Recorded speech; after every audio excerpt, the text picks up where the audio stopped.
Hello, my name is Matthew Stankovich, and I'm going to talk about the hidden horrors of social media and how it's been negatively affecting you without you even knowing. So real quick, I want you to think to yourself if something you've encountered or someone you've encountered on social media has made you feel not good enough, has diminished your self-confidence, lowered your self-esteem. Obviously, we all have a situation like that. We can think back to a time where we felt that way. It's totally normal experience. Everyone feels that way. You're not alone in that. And I'm going to tell you what's kind of causing that and how to fix it. I'm going to start with talking about the social conformity bias or social conformity theory and negativity bias, and then I'm going to transition into how to train the part of your brain that is responsible for making you feel that way and illustrate it using a little quick example. So social conformity bias is basically, in simple terms, we compare ourselves to everything and everyone we see constantly. So if I'm the guy in the green, I'm looking at the guy with bigger muscles, wishing I looked like that. I wish I had bigger muscles.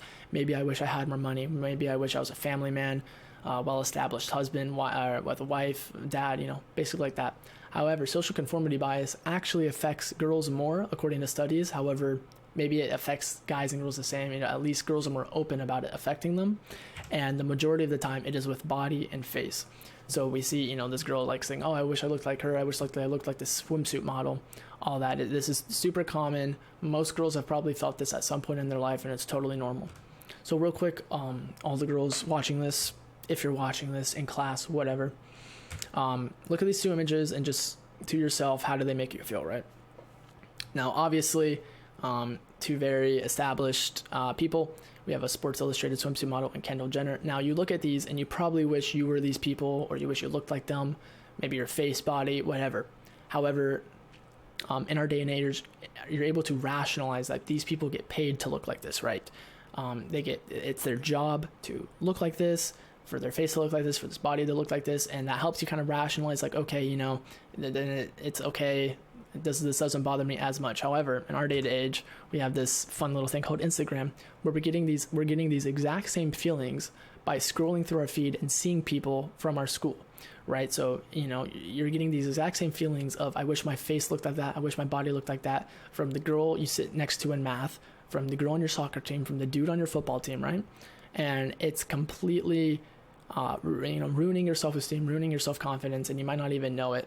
And like I said, with the swimsuit model and Kendall Jenner, you're able to rationalize this. With Instagram, there's no ability to rationalize. And that's basically the social conformity theory. Moving on to negativity bias, it's really simple. It's just saying negative things affects our brain more than positive things. As we can look, our heart's like, yo, look at all these good things that happened today, but the brain just focuses on one negative thing that happens and we let it ruin our whole day. A real life example of this is my mom. She is a speech professor at a community college in Southern California, and she hates reading the Rate My Professor ratings so much. And I went to her page and I scrolled just tons of 5s out of 5s and one singular 3 out of 5 in like the first 50. It's all green and then one yellow. But just reading that one yellow could ruin her day, week, month, right? Surrounded by greens, surrounded by 5s out of 5s, it does not matter. She cannot handle that one negative comment. Me, on the other hand, I stream on Twitch, and I've been doing that for several years, and I get called horrible things and negative comments every single day. And it just does not bother me. It does not affect me the same way that it affects my mom. One positive comment for me stands out of thousands of negative comments. So why is this? How can my mom, who is so affected by one little negative thing surrounded by so much good, give birth to her offspring that is, not affected by thousands and thousands of negative comments? The reason for this is the amygdala. And this is the part of the brain that is kind of responsible. It's basically your fight or flight. It is responsible for your reactions to stress, high emotion occurrences, and stuff like that. And the way we get better at combating these emotions of social comparison theory and negativity bias is to train your amygdala. And this is it's honestly really easy to do. When you first feel these emotions, it's basically the same thing as responding to stress. You kind of just want to chill out, calm down, take a breath, and realize that what you're experiencing is the natural reaction. It is natural human nature to respond negatively and to compare, right? So a quick example of this, I'm going to show you two pictures, and I want you to, in your head, rate your emotional state from a scale of 1 to 10, 1 being, not I don't feel anything, super calm, 10 being like absolute distress, right? So for this one, it's probably like a 1 or a 2, right? Just people on a walk. doesn't make you feel anything. However, this might be like a 10 or a 9, super high. So for the next picture, I want you to initially think of the number and then tell yourself a quick like story or an explanation that helps you reduce that number, right?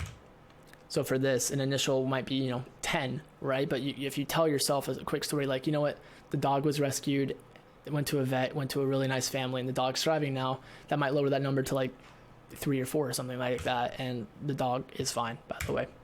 So overall, we just need to slow down. You just need to realize that these are absolutely normal feelings.